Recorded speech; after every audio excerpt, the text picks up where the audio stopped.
आज का जो एजेंडा हमारे पास है वो ये है कि हम फिर से कुछ और नई टर्म्स एंड टर्मिनोलॉजीज को रीइंफोर्समेंट लर्निंग में लेके आने वाले हैं, जिससे कि हमारी एक क्लैरिटी बने, हमारे एक बेसिक्स का हमें पूरा आइडिया हो जाए, सो दैट जब हम अपनी हैंड्स ऑन एक्टिविटीज या प्रोजेक्ट वर्क के ऊपर जाएं तो हमारे बेसिक्स जो हैं स्ट्रांग हो, फाउंडेशन हमारी ऑलरेडी स्ट्रांग हो, जिससे कि लेटर ऑन हमें वापस से रोल बैक नहीं करनी पड़े चीज़ों को, और हम आसानी से उन असाइनमेंट्स को या प्रोजेक्ट्स को कर पाएं, राइट। सो पहले तो मैंने आपको लास्ट टाइम रीइंफोर्समेंट लर्निंग के बारे में कुछ स्टार्ट किया था, अगर तुम लोगों को ध्यान हो तो, राइट। हमने रीइंफोर्समेंट लर्निंग से कुछ चीज़ें स्टार्ट की थी, और उसमें मैंने आपको ये चीज़ बताई थी कि as of now this is the most active area of research in AI, right. So अभी तक हम रीइंफोर्समेंट लर्निंग के बारे में जो बात करते आए हैं वो ये है कि it has been the most active area as of now, right, area in AI, right. और कुछ एरियाज, राइट, कुछ एरियाज जहाँ पे रीइंफोर्समेंट लर्निंग बहुत ज़्यादा यूज हो रही है, वो लास्ट टाइम मैंने आपको बात की थी कि people are using this in healthcare as well, people are using in the finance sector as well, people are using in the research work, maybe in chemistry, maybe in physics, बहुत सारा चीज़ें यहाँ पे है। मैंने लास्ट टाइम आपको बताया था कि people are using this in the inventory management or resource management as well, right.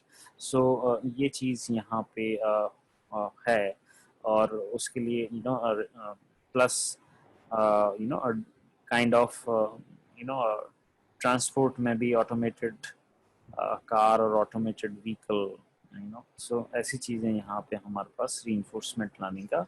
और उसमें सबसे बड़ा जो पॉइंट मैंने आप लोगों को ये बताया था कि भाई रीइंफोर्समेंट लर्निंग को हम यूज कर रहे हैं, क्यों यूज कर रहे हैं, उसके पीछे रीजन सिर्फ ये है कि हम रीइंफोर्समेंट लर्निंग के थ्रू किसी रियल प्रॉब्लम को, रियल सिनेरियो को सिमुलेट कर सकते हैं, उसको रीइंफोर्समेंट लर्निंग के थ्रू ऑटोमेट कर सकते हैं। ये सबसे बड़ा एडवांटेज है कि अगर रीइंफोर्समेंट लर्निंग के कॉन्सेप्ट्स को हम यूज करें तो किसी भी रियल सिनेरियो को जिसमें आपको कोई कंट्रोल सिस्टम डिजाइन करने की जरूरत है, उस कंट्रोल सिस्टम को डिजाइन किया जा सकता है using reinforcement learning philosophy, right. ये चीज सबसे पहले हमें समझने की जरूरत है यहाँ पे। नाउ अगर हम नेक्स्ट बात करें कि भाई आगे इसमें क्या है, तो आज फिर से हम कुछ टर्मिनोलॉजीज को डिस्कस करेंगे। So let's see that now. So just a minute.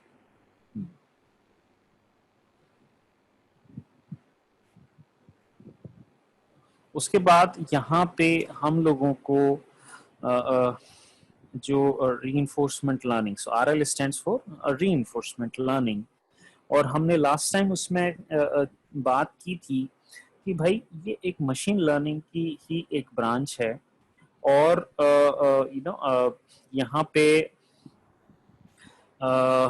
यहाँ पे जो चीज समझने की थी, मैंने आपको लास्ट टाइम भी बताई थी कि भाई एक एजेंट है, राइट, और वो एजेंट किसके साथ इंटरेक्ट करता है, एनवायरनमेंट के साथ इंटरेक्ट करता है, right, that interacts with environment, right. And वो इंटरेक्शन कैसे पॉसिबल हो रहा है, उसमें ये था कि भाई agent takes some action, right, agent takes some action, right, और वो एक्शन किस में ले रहा है, वो एनवायरनमेंट में ले रहा है, राइट। और वो जो एक्शन जो लिया जा रहा है, उस एक्शन को इस तरीके से लिया जा रहा है कि हमारे जो रिवॉर्ड्स हैं, राइट, वो क्या हो, मैक्सिमम हो। So to get a maximum reward, right. Maximum reward का रियल एग्जाम्पल आप ऐसे समझ सकते हैं, रिवॉर्ड का मतलब है किसी टारगेट को पूरा करना, किसी गोल को अचीव करना, राइट। सो अल्टीमेटली एजेंट इस तरीके के एक्शन या सीक्वेंस ऑफ एक्शंस ले रहा है विद इन दैट एनवायरनमेंट, जिससे कि वो सक्सेसफुली एक पर्टिकुलर गोल को या पर्टिकुलर टारगेट को अचीव कर पाए, राइट। और ओब्वियसली जब वो अपने टारगेट को अचीव या गोल को अचीव करना चाहता है तो ऐसे एक्शंस वो लेता है जिसमें उसको क्या मिलता है, रास्ते में उसको अ मैक्सिमम रिवॉर्ड, जिसको हम लोग कहते हैं एक तरह से पॉजिटिव रिवॉर्ड मिलते हैं, और उन चीजों को अवॉइड करेगा जिससे कि उसको नेगेटिव रिवॉर्ड मिलते हों। तो जैसे कोई गेम की बात है, राइट। जैसे चेस का गेम हो गया या कोई और गेम हो गया, उस तरीके के केस में आपने देखा होगा कि लेट्स से शुरुआत में आप चेस खेलना नहीं जानते हैं, सो इस केस में आप एजेंट की तरह काम कर रहे हो, और चेस का जो गेम है वो एक एनवायरनमेंट है, राइट। और जब आप उसको सीखते हो धीरे धीरे चेस को खेलना, राइट, तो क्या होता है, कई बार आपने कुछ एक्शन लिया और उस एक्शन को पॉजिटिव फीडबैक मिला कि हाँ यार ये तो अच्छी चाल है, right, this was a good move, right. तो you encourage to do that kind of activity और action in the future as well. But कई बार आप गलत एक्शन लेते हो तो आपको या तो हार का सामना करना पड़ता है, या फिर आपको इमीडिएटली अपना कोई प्यादा या अपना कोई हाथी घोड़ा लूज करना पड़ता है, राइट। तो फिर आपको क्या इंप्रेशन आता है ब्रेन में कि यार it was a negative move, right, it was a negative action and I should avoid that action, right. So ये चीजें यहाँ पे हैं। तो बेस्ड ऑन दैट फीडबैक कि पॉजिटिव है या नेगेटिव है, यू स्टार्ट लर्निंग। सो आपने पहली बार गेम खेला, कुछ इंप्रूवमेंट्स हुए, फिर नेक्स्ट टाइम खेला, फिर कुछ इंप्रूवमेंट्स हुए, फिर कुछ खेला। So as you practice more you become more expert into that, right. And this is a perfect example of your reinforcement learning only. This is how, right, you developed a kind of a optimal learning for you, कि जब भी आप खेलोगे तो किस तरीके से आप अपने गेम को खेलोगे, so that you win that game, or you get a maximum reward, right. As of now, guys, reinforcement learning के दो प्लेटफॉर्म हैं जो बहुत ज़्यादा पॉपुलर हैं, और इन प्लेटफॉर्म को यूज़ करते हुए लोगों ने कुछ एजेंट्स या कुछ सॉफ्टवेयर सॉल्यूशंस डेवलप किए हैं। और जो पहला प्लेटफॉर्म मैं आपको नाम बताऊं, गूगल का एक डीप माइंड करके आता है, right, Google deep mind, so that is there, okay. And using Google DeepMind, a platform which is obviously for reinforcement learning, right? So Google ने एक एजेंट डेवलप किया, और उस एजेंट ने क्या क्या किया, एक गेम होता है अल्फागो, राइट। सो अल्फागो का जो एक तरह से जिसको कहते हैं विनर जो था, राइट, जो चैंपियन था, उसको इस एजेंट ने हरा दिया था, राइट, दैट वाज देयर। ऐसे ही जो दूसरा प्लेटफॉर्म है guys, first platform is from Google with the name deep mind, the second platform is open AI, so open AI भी एक प्लेटफॉर्म है। अब ओपन एआई एक बेसिकली प्लेटफॉर्म नहीं कह सकते, ओपन एआई एक कंसोर्टियम है, एक ग्रुप है, राइट। और फिर उसके दो प्रोडक्ट अलग से आते हैं, उसको एक को तो बोलते हैं ओपन एआई जिम, एक तो हो गया ओपन एआई जिम, और एक हो गया ओपन एआई यूनिवर्स, राइट, एक हो गया open AI universe. So these are the two products from open AI, right. On open AI में काफी सारी कंपनीज साथ में काम कर रही हैं, and the main person who is behind OpenAI is Tesla's founder Elon Musk, right. तो वो बंदा यहाँ पे ओपन एआई में मेजॉरिटी में जो कंट्रीब्यूशन आ रहा है वो एलन मस्क या टेस्ला की रिसर्च एंड डेवलपमेंट टीम का काम है, राइट। सो ये ये चीज यहाँ पे है कि भैया रीइंफोर्समेंट लर्निंग क्या है, a branch of machine learning concerned with actors, agents जिसको हम लोग कहते हैं, and these agents take actions in some kind of environment, right। वो किसी environment में कोई action ले रहे हैं, और action का जो philosophy है वो इस तरीके का है कि in order to maximize some type of reward, जिसको हम लोग कह सकते हैं कि यार वो action उस environment में ऐसे लेगा जिससे कि वो reward maximize होने चाहिए, right। So that is there, guys. Now अब हम यहाँ पे आगे की अगर हम बात करें, राइट, सो यहाँ आगे चलते हैं. So now let's move next now guys. ये चीज कवर करने के बाद देखो, सो इस चीज को हम लोग यहाँ पे अगर देखें तो रीइंफोर्समेंट लर्निंग करीबन स्टार्ट हुई है अराउंड 1950, राइट. सो अगर हम बात करें हिस्ट्री ऑफ रीइंफोर्समेंट लर्निंग की, right, so it all started in 1950s. तब से रिसर्चर्स काम कर रहे हैं और उन रिसर्च में भी दो पर्टिकुलर थ्रेड चली हैं, मतलब एक तरह से दो रास्ते लोगों ने लिए हैं. So there are two separate threads of research, right? So since 2050, there are two separate ways or threads. So two separate threads, guys. That is there. So two separate threads, right? In this direction. एक तो जो चीज बनाई गई उसको हम वो बोलते हैं ट्रायल एंड एरर. एक कॉन्सेप्ट इसके ऊपर बेस्ड है गाइस. एक रिसर्च रास्ता तो इस फिलॉसफी पे बेस्ड है और दूसरा जो रास्ता है वो बेस्ड है ऑप्टिमल कंट्रोल. सो ये जो रास्ता है पर्टिकुलरली गाइस, ये सबसे ज्यादा फोकस में अभी है और इसी रास्ते पे हमें डायनेमिक प्रोग्रामिंग के कॉन्सेप्ट्स की समझ बनती है. सो डायनेमिक प्रोग्रामिंग, ये डेटा स्ट्रक्चर्स का एक पार्ट आता है डायनेमिक प्रोग्रामिंग, ठीक है. तो डायनेमिक प्रोग्रामिंग एल्गोरिथम वगैरह इस रास्ते में यूज होती हैं, ऑप्टिमल कंट्रोल, राइट. ये एक तरह से मोस्ट मॉडर्न टेक्निक है, ये हमारी मोस्ट मॉडर्न टेक्निक है, दैट इज देयर, ओके. और ये जो चीज है ट्रायल एंड एरर, ये जो फिलॉसफी जनरेट हुई है वो तो ये है कि भाई जो ह्यूमंस की या एनिमल्स की जो साइकोलॉजी है लर्निंग की, वो साइकोलॉजी इसी तरीके से काम करती है हिट एंड ट्रायल पर, राइट. कि भैया ट्राई किया और वो उसमें कोई दिक्कत हुई या नहीं हुई और उसके हिसाब से अपना लर्निंग को दिया. So this is also there, right.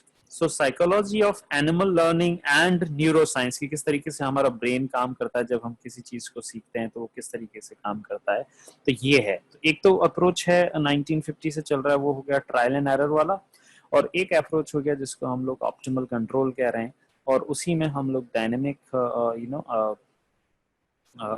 Programming algorithms की यहाँ पर बात करेंगे, ठीक है. सो ये चीज यहाँ पे है. नाउ जब भी हम गाइस रीइंफोर्समेंट लर्निंग की बात करेंगे, राइट, उसमें हमेशा हमें ये देखना होता है कि लॉन्ग टर्म स्ट्रेटजी क्या रहे. बिकॉज आप कोई एनवायरनमेंट में एक्शन ले रहे हो तो एक इमीडिएट एक्शन का क्या रिजल्ट रहा वो सिर्फ एक फोकस नहीं होता है, राइट. आपको तो आगे तक जाना है और एक पूरे टारगेट को अचीव करना है, राइट. तो इसीलिए सिर्फ एक एक्शन की बात नहीं होती है, वहां पे एक कोर्स ऑफ एक्शंस होता है, राइट. एक से ज्यादा इसके बाद क्या, इसके बाद क्या, इसके बाद क्या, इस तरीके की चीजें रहती हैं. और उस वजह से हमें दो चीजों का ध्यान रखना पड़ता है कि जब भी हम एक्शन लेते हैं, और वो दो चीजें क्या कहलाती हैं उनको समझ लीजिए आप. एक कॉन्सेप्ट होता है जिसको कहते हैं एक्सप्लोरेशन, ओके. एक तो ये हो गया, और एक होता है जिसको हम लोग कहते हैं एक्सप्लॉयटेशन, ओके. सो जब भी हम मशीन रीइंफोर्समेंट लर्निंग के सॉल्यूशंस को डेवलप करेंगे, उसमें दो चीजों का खास इम्पोर्टेंस रहने वाला है. एक कॉन्सेप्ट जिसको हम लोग बोलते हैं एक्सप्लोरेशन. सो बेसिकली एक्सप्लोरेशन और एक्सप्लॉयटेशन क्या है, ये एक तरह से दो चीजें हैं जो एक्शन जब हम लेंगे, तो एक तरह से जब हम एक्शन ले रहे हैं गाइस, तो एक्शन किस टाइप का लिया है, एक एक्सप्लोरेशन टाइप का एक्शन है या फिर एक्सप्लॉयटेशन टाइप का एक्शन है. आप इसको ऐसे समझिए, मतलब एक्शन जो लिया जाएगा उसमें दो फिलॉसफीज काम करती हैं, और इन कई बार हम एक्सप्लोर करेंगे और कई बार हम एक्सप्लोट करेंगे, एक्सप्लॉइट करेंगे। तो एक्सप्लोरेशन का मतलब क्या हो गया? एक्सप्लोरेशन का मतलब तो हो गया एक ऐसा रास्ता लेना जो अभी तक हमें पता ही नहीं था। So it was a kind of a unknown path, right? It is kind of a unknown path that is there. मतलब एक तरह से जिसके बारे में हमें पहले से प्रायर कोई नॉलेज नहीं थी, that was unknown path to us, लेकिन वो हमें करना था क्योंकि कई बार जब हम कोई चीज एक्सप्लोर करते हैं तो हो सकता है हमें एक बेटर रास्ता मिल जाए, राइट? इसीलिए उसको हम लोग एक्सप्लोरेशन कह रहे हैं। दूसरा क्या हो गया? एक्सप्लॉयटेशन। और एक्सप्लॉयटेशन का क्या मतलब होता है कि भैया हमें पहले से ही उस रास्ते की समझ थी, हमें पहले से ही उसके बारे में मालूम था। So we already, knew. So we already knew about the environment, right? So that is there. Okay, that is there. So guys, hold on.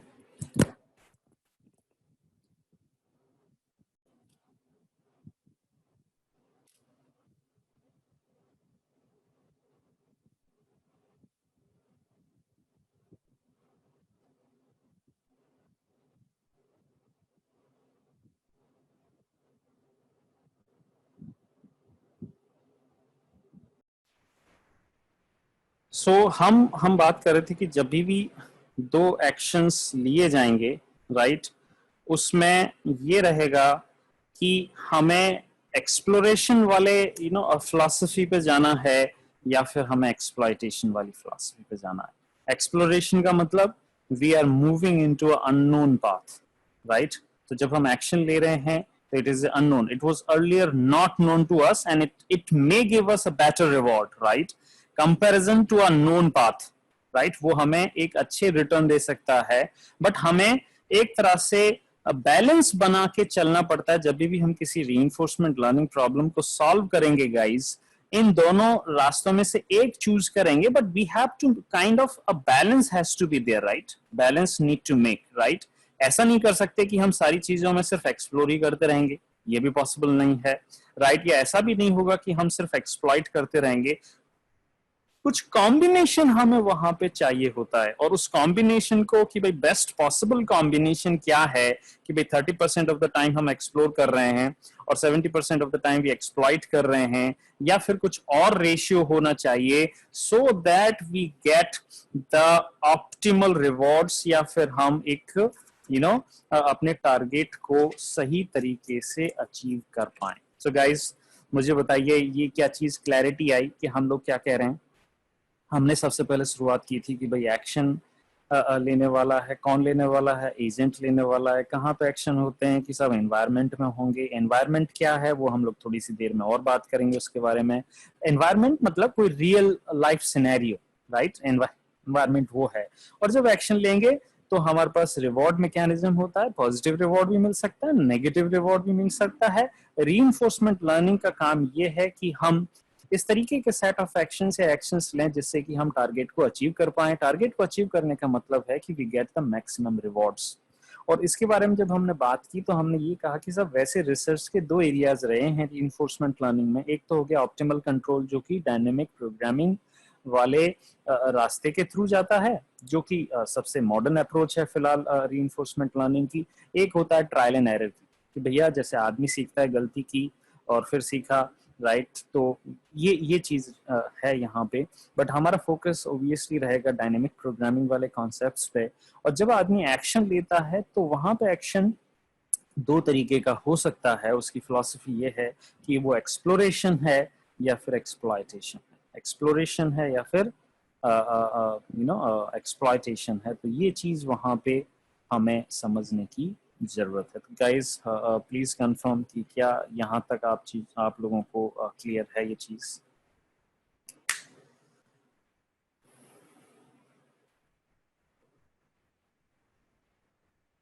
Okay, सो रिया का कहना है कि हाँ सर क्लियर है। Okay, good guys. Okay, now एक और term जिसको हम लोग आगे चल के और समझेंगे गाइस कि राइट कि आ, ये जो चीज हम लोग यहाँ पे पढ़ रहे हैं कि सब, एक तो ट्रायल एंड एरर वाला कॉन्सेप्ट हो गया, ठीक है, और एक हो गया ऑप्टिमल कंट्रोल वाला, राइट? इन इन दोनों के इंटरडिसिप्लिनरी, मतलब इन दोनों के कुछ कॉम्बिनेशन से एक चीज बनेगी जिसको हम आगे चल के कहेंगे टेम्पोरल डिफरेंस, राइट? उसको बोलेंगे temporal difference, right? T that would be there, temporal difference, right? इस टेम्पोरल डिफरेंस का क्या मतलब है वो आगे समझेंगे, बट मैंने सिर्फ आज आपको एक टर्म इंट्रोड्यूस कर दिया जिसको हम लोग कहेंगे टेम्पोरल डिफरेंस, राइट? एंड एक तरह से टेम्पोरल डिफरेंस लर्निंग, राइट? ये काफी इंपॉर्टेंट एक कॉन्सेप्ट है रीइंफोर्समेंट लर्निंग में। जस्ट मैंने नाम दिया है आज तुमको कि टेम्पोरल डिफरेंस करके कोई चिड़िया होती है रीइंफोर्समेंट लर्निंग में, उसको हम लोग समझेंगे in the later on sections, guys, right?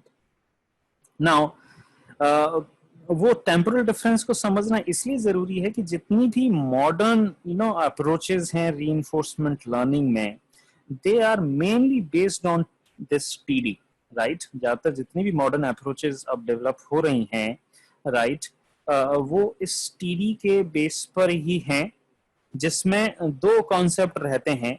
एक तो रहता है रिवॉर्ड, राइट, और एक कॉन्सेप्ट रहता है जिसको बोलते हैं वैल्यू फंक्शन। ओके, तो ये चीज यहां पे हुई। ओके, सो ये हमारे पास हो गया एजेंट हो गया, राइट, एनवायरनमेंट हो गया, रिवॉर्ड हो गए, और एक हो गया value function. Okay, now guys, environment को रिप्रेजेंट करना है मैथमेटिकली। देखो, एनवायरनमेंट तो रियल है। एनवायरनमेंट तो जैसे कि हम किस एनवायरनमेंट में सीख रहे हैं, तो अभी फिलहाल हम लोग ऑनलाइन एजुकेशन वाले मोड में या माहौल में चीजों को सीख रहे हैं। तो एक एक एनवायरनमेंट है। एक होता है क्लासरूम, फिजिकल क्लासरूम का एनवायरनमेंट, ठीक है। एक एनवायरनमेंट होता है जहां पे तुम let's say work from home कर रहे हो, राइट। एक एनवायरनमेंट है जहाँ पे ऑफिस में आके काम कर रहे हो। सो बहुत सारे एनवायरनमेंट अलग अलग चीजों के हो सकते हैं। एक एनवायरनमेंट ऐसा है जहाँ पे आप पहली बार कार चलाना सीख रहे हो, तो जो कार सिखाने वाला है आपको, वो आपको मेन रोड पे लेके नहीं गया है, या एक ऐसी जगह जाके नहीं ले गया है जहाँ पे बहुत ज्यादा हैवी ट्रैफिक है। तो वो पहली बार आपको कहाँ लेके जाएगा? एक ऐसे आइसोलेटेड टाइप का प्लेस होगा वो, जहाँ पे ट्रैफिक या लोगों का आना जाना नहीं है।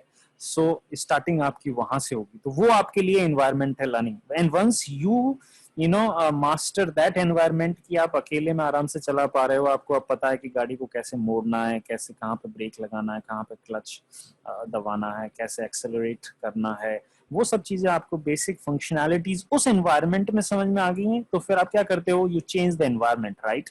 और फिर आप क्या करोगे? फिर एक छोटा सा एक ऐसी रोड लोगे जहाँ पे हल्का ट्रैफिक है, right, light traffic is there, right, बहुत ज्यादा नहीं है बट ट्रैफिक इज देयर। अभी तो रेड लाइट वगैरह भी नहीं आती है कुछ, तो ऐसा environment. And then you clear that kind of environment, you master that environment, then you again आपको सिखाने वाला फिर से आपके एनवायरनमेंट को चेंज कर देगा।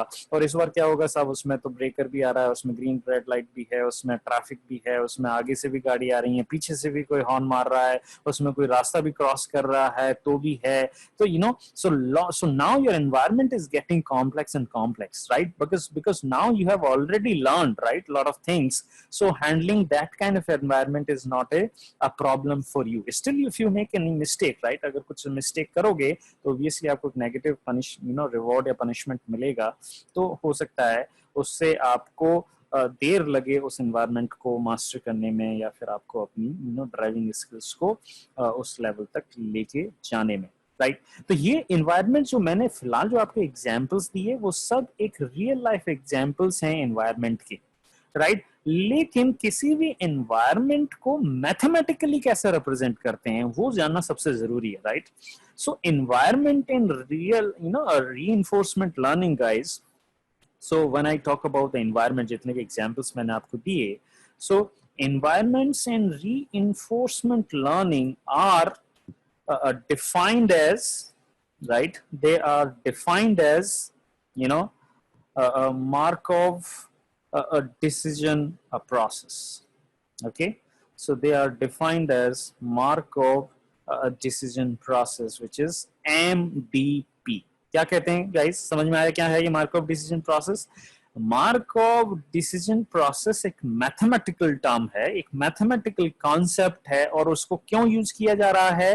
किसी भी रियल लाइफ एनवायरनमेंट को मैथमेटिकली रिप्रेजेंट किया जा रहा है, किसके थ्रू?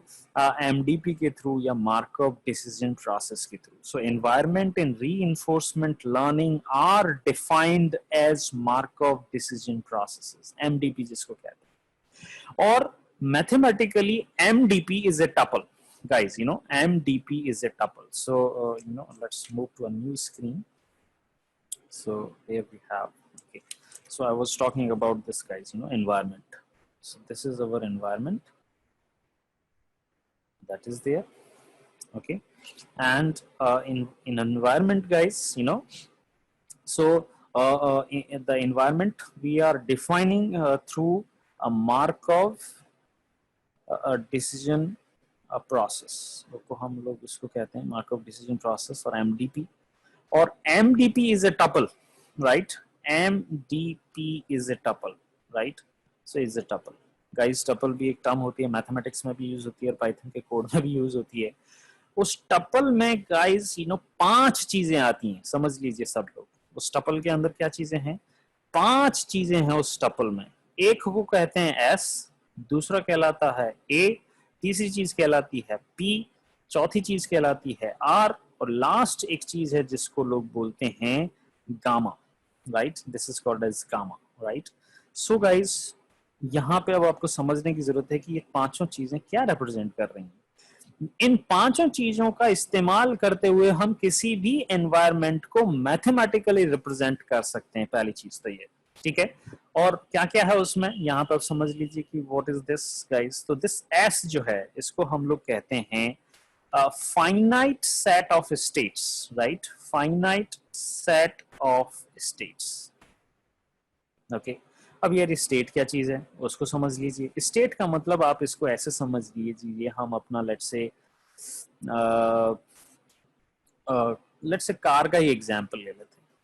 आपने कार स्टार्ट की, राइट. कार स्टार्ट हो गई है. सो this is your start, right. अभी फिलहाल ना तो आपने ब्रेक दबाया है, ना क्लच दबाया है, ना एक्सेलरेटर दबाया, कुछ नहीं दबाया, राइट. फिर आप एक एक्शन लेते हो. क्या एक्शन लिया आपने एक्शन लिया कि फॉर एग्जांपल आपने क्लच दबा करके एक्सेलरेट किया या जो भी है, राइट. आपने एक्सेलरेशन दिया, क्लच दबा के गियर चेंज किया. गियर चेंज करने के बाद क्या हुआ, आप लेट्स से फर्स्ट गियर में आ गए. तो आप इसको ऐसे समझ सकते हो, क्लच दबाया and then you take some action. तो एक्शन आ गया कि आपका फर्स्ट, ये तो न्यूट्रल गियर है, या फर्स्ट गियर में आ गए फॉर एग्जांपल, राइट. और फर्स्ट गियर में आने के बाद फिर आपने क्या किया, जो है एक्सेलरेट किया गाड़ी को. सो वो चलने लगी. So now it is in the run state, right. So this is now run. अब रन में भी फिर से आपने क्लच दबाया, फिर you change to second gear, right. So फिर आपकी कुछ स्टेट. सो ये सब जो रिप्रेजेंटेशन है, राइट, कि हम न्यूट्रल गियर में है, ये गाड़ी रनिंग स्टेट में है, या ब्रेक लगा दी है, या कुछ और किया है, ये जो चीजें हैं, राइट, इन्हीं को हम स्टेट कहते हैं. This is called the state, right. या फिर for example you are in the first semester, right. So you are in the first semester, guys. This is your state, right. उस फर्स्ट सेमेस्टर का क्या representation है कि कितने subjects हैं, क्या है, राइट. और फिर आपने क्या किया, आपने एग्जाम दिया for example let's say. So exam देना एक एक्शन हो गया, और उसका क्या रिवॉर्ड मिला, कुछ रिवॉर्ड मिला होगा, राइट. और उसके हिसाब से फिर क्या हुआ, आपकी स्टेट चेंज होगी. सो क्या स्टेट चेंज होगी, so now you are in the second semester, guys, so that is there. So ये जो सब चीजें जो हैं, इनको ही हम स्टेट कहते हैं. This is all called state, right. So ये यहाँ पे है. तो S is the finite set of states, S is the finite set of states, guys. उसको हम लोग यहाँ पे स्टेट से समझेंगे, ठीक है. दूसरा व्हाट इज ए हियर, आप उसको भी समझ लीजिए कि ए क्या चीज है. तो ए हो गया, तो एस तो हो गया हमारा ये पार्ट, राइट.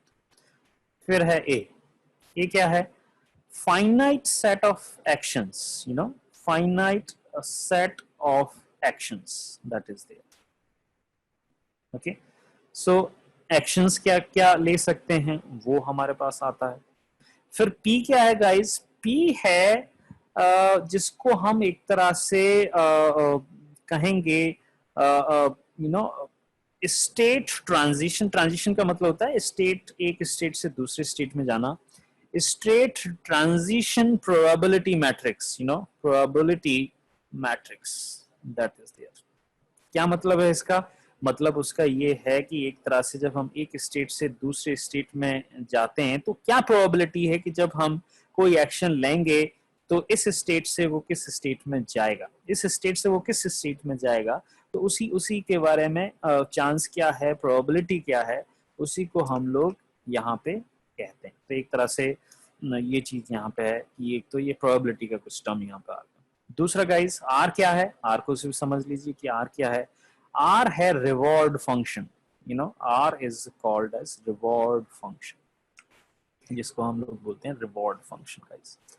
और y ये जो y नहीं है गामा जो है ये क्या है, इसको बोलते हैं गाइस डिस्काउंट फैक्टर। क्या कहते हैं इसको, डिस्काउंट फैक्टर या फिर गामा कहते हैं इसको, you know we call it as a gamma और एज ए डिस्काउंट फैक्टर। अब गाइस जो डिस्काउंट फैक्टर है उसकी दो पॉसिबल वैल्यूज हो सकती हैं। So guys what I am telling you, the discount factor can have two possible values, 0 or 1. It can have two possible values. Okay, so अगर 0 है तो इसका मतलब है you are talking about the current state only. So guys, if it is a 0, right, मैं यहां से जा रहा हूं इस पर आगे, if it is a 0 you are talking about the current state only. Okay, and दूसरा यहाँ पे अगर if it is 1 guys, right, तो एक तरह से आप बात कर रहे हो लॉन्ग टर्म प्लानिंग की या लॉन्ग टर्म एक्शंस की, राइट। सो एक तो हो गया कि इमीडिएट स्टेट, करंट स्टेट की अगर हम बात कर रहे हैं तो सिर्फ 0 उस केस में डिस्काउंट फैक्टर रहता है, और अगर ये 1 है तो इसका मतलब है कि ये एक तरह से लॉन्ग टर्म प्लानिंग की बात चल रही है, लॉन्ग टर्म चीज़ों की बात चल रही, right? So a lot of real world scenarios guys, a lot of real world scenarios can be represented as Markov decision process, भले ही वो एक सिंपल चेस बोर्ड गेम हो या कोई भी कॉम्प्लेक्स वीडियो गेम हो, किसी भी तरीके के रियल लाइफ सिनेरियो को मार्कov डिसीजन प्रोसेस में ढाला जा सकता है, राइट। जैसे कि चेस एनवायरनमेंट की बात करें तो उस चेस एनवायरनमेंट में क्या हो गया गाइस, जो स्टेट वाला पार्ट है, स्टेट क्या हो गए, all the possible configurations of the board. Possible configurations of the board का मतलब भाई तुम्हारा चेस में जितने भी स्क्वायर होते हैं, राइट, उनमें क्या पॉसिबल कॉम्बिनेशंस बन सकते हैं। ऑब्वियसली बहुत सारे होंगे, लाखों कॉम्बिनेशंस बन सकते हैं कि भाई मेरा घोड़ा कहाँ है, मेरा ऊंट कहाँ है, मेरा हाथी कहाँ है, मेरा वजीर कहाँ है, मेरा प्यादा कहाँ है, ये कहाँ है, सामने वाले का कहाँ है, क्या है, what over the possible combinations, right. एक तरह से ये हो गया। और एक्शन क्या हो गया, जब मैंने अपने घोड़े को एक जगह से दूसरी जगह मूव किया, राइट, या फिर मैंने किसी प्यादे को किसी से मार दिया, राइट, तो ये सब एक्शंस हैं, राइट, इस तरीके से। और जब मैं कोई एक्शन ले रहा हूँ तो ऑब्वियसली मुझे रिवॉर्ड मिलेगा, और रिवॉर्ड में क्या होगा, या तो मैं गेम जीतूंगा या फिर गेम को मैं हार जाऊंगा, राइट, एक तरीके से। और स्टेट ट्रांजिशन प्रोबेबिलिटीज, इस पर्टिकुलर एग्जांपल में जो चेस का एग्जांपल दे रहा हूं उसमें जो स्टेट ट्रांजिशन प्रोबेबिलिटीज है, एक तरह से वो गेम के रूल हैं कि आप इस स्टेट से इस स्टेट में जा सकते हो या नहीं जा सकते हो, राइट। जैसे ही मैं अगर कोई इलीगल एक्शन लूंगा, एक ऐसा मूव करूंगा जो अलाउड ही नहीं है, तो ऐसे ऐसे केस में उसकी प्रोबेबिलिटी क्या होगी, 0 होगी, राइट। जो एक्शन उस चेस गेम में अलाउड ही नहीं है उसकी प्रोबेबिलिटी तो 0 ही मानी जाएगी ना, और बाकी सब अदर एक्शंस की प्रोबेबिलिटी कुछ ना कुछ रहेगी, that would B non zero, right. कि मैं एक पर्टिकुलर स्टेट में अगर हूं तो मैं क्या क्या एक्शन ले सकता हूं और उन एक्शंस लेने के क्या क्या प्रोबेबिलिटीज हो सकते हैं, राइट। तो वो उस एक तरह से क्या हो गया, स्टेट ट्रांजिशन। तो हमने स्टेट की बात कर ली, मैंने एक्शन की बात कर ली, मैंने प्रोबेबिलिटीज की बात कर ली, और फिर उसके हिसाब से हमारे पास कोई रिवॉर्ड मिल रहा है या नहीं मिल रहा है, हम गेम को जीत रहे हैं या हार रहे हैं, वो सब चीजें यहाँ पे हो गई, राइट। तो एक तरह से जो रिवॉर्ड फंक्शन है गाइज वो क्या हो गया, a reward function maps states to their rewards. तो एक तरह से यहाँ पे आप देख लीजिए कि हम एक तरह से रिवॉर्ड फंक्शन का मतलब क्या समझ रहे हैं। रिवॉर्ड फंक्शन का मतलब हो गया कि हम किसी पर्टिकुलर स्टेट में हैं, राइट, तो वहां पे क्या क्या रिवॉर्ड हमें मिल सकते हैं, एक तरह से ये चीज हो गई, राइट। और एजेंट क्या करेगा, उस रिवॉर्ड फंक्शन की इंफॉर्मेशन को यूज करते हुए सीखेगा और ये जानेगा कि मुझे एनवायरनमेंट में कैसे नेविगेट करना। नेविगेट इन द एनवायरनमेंट का मतलब है मुझे क्या एक्शन लेना है।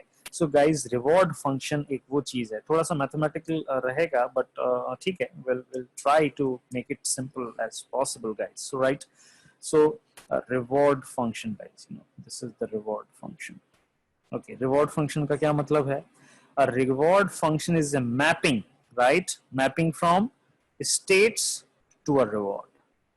एक तरह से ये हमारी मैपिंग है, और इसी इंफॉर्मेशन को यूज करते हुए राइट एजेंट क्या करते हैं?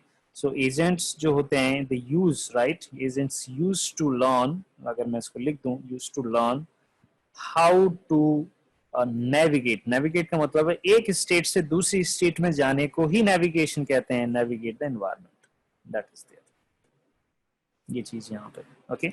सो ये चीज यहाँ पे हुई है गाइस, और इसमें एक बहुत बड़ा अ लॉट ऑफ रिसर्च, जिसको हम लोग कहते हैं कि lot of research goes in designing a good reward function, right.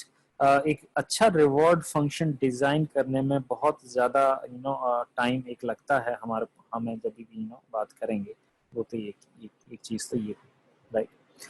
और एक और कॉन्सेप्ट जिसको हम लोग बोलते हैं वो है value function, right.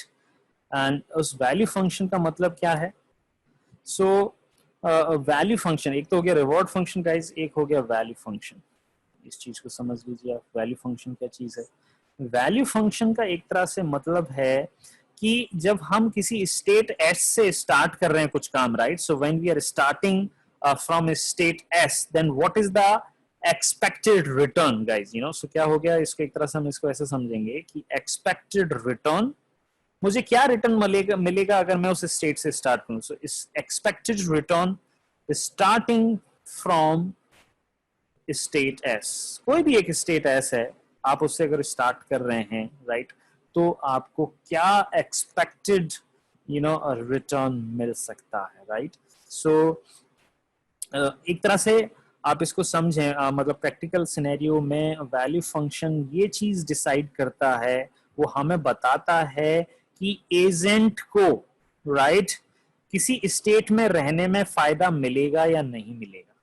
Guys value function का क्या पर्पस है? वैल्यू फंक्शन से हम ये चीज एक तरह से डिफाइन कर लेते हैं कि एजेंट को अ सर्टेन स्टेट में रहने में फायदा है या नुकसान है। एक तरह से इसको अगर मैं इंग्लिश में बोलूं तो कैसे कह सकते हैं? A value function tells us how good it is for the agent to be in a certain state, आप इसको ऐसे बोल सकते हैं, राइट। वैल्यू फंक्शन से हमें ये एक तरह से इशारा मिल जाता है कि यार एक पर्टिकुलर स्टेट जो है वो किसी एजेंट के लिए सही होगी या नहीं होगी, राइट। सो एक तरह से जैसे फॉर एग्जांपल मैं एक एग्जांपल लेता हूँ। जैसे आप पहली बार आप साइकिल चलाना सीख रहे हो। सो ये आपकी साइकिल है, दैट्स ये साइकिल चलाना आपने कुछ सीखा है, एंड ये इसका हैंडल है फॉर एग्जांपल, राइट। अब आपने साइकिल चलाई, साइकिल चलाते ही क्या हुआ, एक कंडीशन ऐसी आई कि आप लेट्स से ये आपका पाथ है और आपकी जो साइकिल है वो 45 डिग्री से टिल्ट हो गई, एक तरह से 45 डिग्री पे वो झुक गई है किसी भी तरफ, लेफ्ट हो या चाहे राइट हो। और जैसे ही वो झुकी और आपने फिर या तो लेफ्ट मोड़ा हैंडल या फिर राइट मोड़ा, दोनों ही केस में क्या हुआ, वो साइकिल गिर गई, आप उस साइकिल से गिर पड़े। तो एक तरह से आप चाहे इधर जाओ चाहे इधर जाओ, ये तो एक्शंस थे कि भैया मैं लेफ्ट ले रहा हूँ टर्न या राइट टर्न ले रहा हूँ इस पर्टिकुलर स्टेट में। तो पर्टिकुलर स्टेट तो ये कि now your car your this cycle is at 45 degree, जैसे झुक जाती है ना कई बार बच्चे, आपने इधर उधर देखा हुआ, झुका लेते हैं, ये कर लेते हैं, वो कर लेते हैं, राइट। सो 45 डिग्री पे है और अब वहां पे कोई एक्शन लिया गया है, तो कोई भी एक्शन ले लो, राइट, ये आपकी बाइसिकल गिरने वाली है। So it will topple down, right, so it falls on the ground, right। so अब पॉइंट ये आ गया कि यार इस स्टेट में रहना खतरनाक है, तो तुम्हें ऐसा सिस्टम डिजाइन करने की जरूरत है, ऐसा रीइंफोर्समेंट लर्निंग सिस्टम डिजाइन करने की जरूरत है कि किसी भी एक्शंस की बदौलत, राइट, तुम्हारी साइकिल है कभी भी इस स्टेट में नहीं आनी चाहिए, this state is not good for us, right? So एक तरह से ये चीज है। और एक और चीज यहाँ पे हमको देखनी चाहिए कि higher the value of a state, right, the higher the amount of reward we can expect, guys, you know. So एक और चीज जो चीज हमको ध्यान देने की है वो दो है। वैल्यू फंक्शन क्या है? एक्सपेक्टेड रिटर्न, रिटर्न कम है या ज्यादा है, राइट? और इन प्रैक्टिस एक तरह से क्या हो गया? In practice value function is telling us that how good it is for the agent to be in a certain state, right? And higher the value of a state, higher the amount of reward we can expect, guys, you know, higher the so we can expect. So ये चीज यहाँ पे है। एक और चीज है, एक और टर्म, यू नो, बहुत सारे टर्म्स तुम्हारे पास आने वाले गाइस। तो एक और टर्म होती है जिसको कहते हैं policy, guys, you know. There is one more term called policy. Policy क्या चीज है साहब? पॉलिसी एक तरह से ये यूज की जाती है to define the behaviour of agent in the you know MDP. MDP क्या हो गया? Markov decision process. और एमडीपी क्या होता है? एनवायरमेंट का representation, mathematical representation of the environment, right? So guys, policy is what? It defines the behaviour, right? It defines the behavior of our agent, right, in the MDP, एक तरह से है। And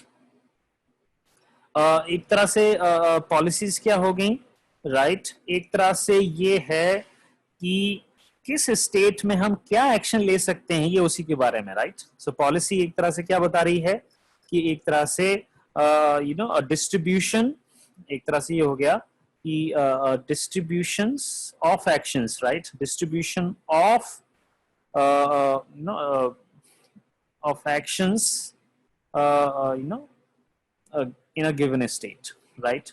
In a given state. So एक policy हमारा क्या कर रही है? एक तरह से policy is mapping states to the probability of taking each action from that step. मतलब इस पर्टिकुलर स्टेट से मैं क्या क्या एक्शन ले सकता हूं। एक्शन A1 ले सकता हूं, एक्शन A2 ले सकता हूं, एक्शन A3 ले सकता हूं, एक्शन A4 ले सकता हूं, एक्शन A5, ये 5 एक्शंस ले सकता हूं। तो ये किस में बताया जाएगा? मुझे पॉलिसी में बताया जाएगा। और इन 5 एक्शंस की भी लेने की प्रोबेबिलिटी क्या है, right? So a policy maps states to the probability of taking each action. So you know, being in this state, what actions? So A1, A2, A3, A4, A5 में actions ले सकता हूँ, तो इसकी probability क्या है? So let's say इसकी probability P1 है, इसकी P2 है, इसकी P3 है, इसकी P4 है, इसकी P5 है। ये इसी को हम पॉलिसी कहेंगे। This is called as policy, guys, you know, this is called as a policy, right? So ये हमारे पास यहाँ पे बनी है चीज, राइट? Now guys,